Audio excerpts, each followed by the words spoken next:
በሙዳይ ምጽዋት አስገብተዋል። አመስግኑላቸው እግዚአብሔር ነው።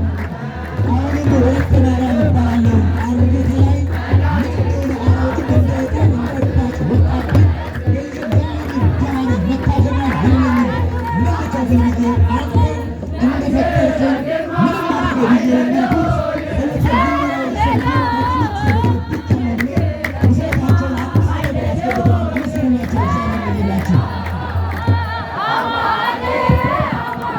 እያመሰገናችሁ አሁን ምስክርነት የምናገረው እቺ ፊት ለፊታችን ያለች እህታችን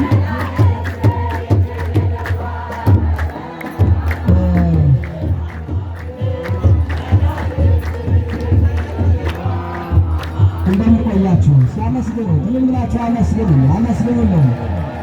ወለተ ማርያም እቺ እህታችን ፊታችን የምታያት ብቅለ ወደዚ እችን ነገር ለቀቅ አድርጉልን። በሸክም ነበር የመጣሁት ታምሜ በሸክም ነበር ቤተሰብ ያመጣኝ። በጸበሉ ተፈውሼ አሁን በመካከላችሁ እገኛለሁ። በጽኑ ሁኔታ ላይ እገኛለሁ። እግዚአብሔርን አመስግኑልኝ ብለ 1000 ብር በክብሩ መገለጫ አስገብታ አመስግኑልኝ።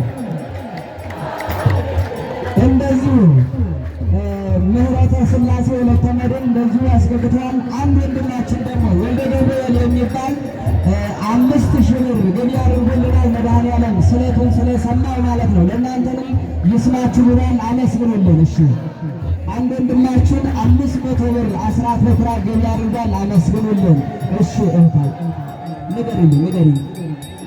ወለተ ሰንበት የምትባል ሕፃን ይጥለኝ ነበረ። በጣም የሚያስቸግር ህመም ነበረብኝ።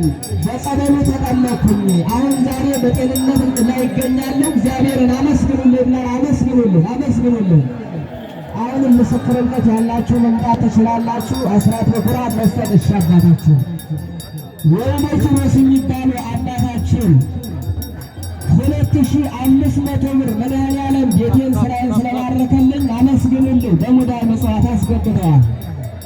እሺ አሁንም ምስክርነት ያላችሁ ወደዚህ መምጣት ትችላላችሁ። ምስክርነት አስራት በኩራት የመባ ስጦታ ያላችሁ ወደዚህ ይዛችሁ ነው። እሺ